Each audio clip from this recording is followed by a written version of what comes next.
পদ্মা নদীর তীরে আজকের এই ভ্রমণ, না না কোথাও যাও। এটাকে টি বাঁধ বলা হয়। রাজশাহী শহরকে রক্ষা করার জন্য বেশ কয়েকটি বাঁধ আছে, তার মধ্যে টি বাঁধ অন্যতম। এটি রাজশাহী যে কেন্দ্রীয় উদ্যান বা হ্যাঁ চিড়িয়াখানা আছে, হ্যাঁ সেই চলো এদিকে যাও। চিড়িয়াখানার পাশে এই বাঁধটি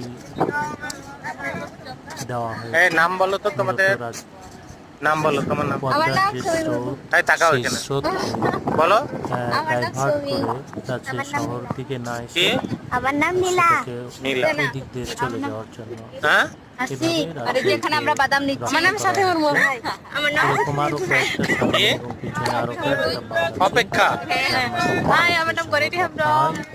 যেহেতু এটা একেবারে নদীটা আর কে বলেনি? এই বাঁধের আমি গোড়া আর কি দিয়ে বলবো? গেছে হাই। এবং আমরা পানিও সেটা টি বাঁধে। প্রচুর, এই হাই। স্রোতও প্রচুর। হ্যাঁ সেজন্য হাই। মানুষ এখানে আসে। সুমি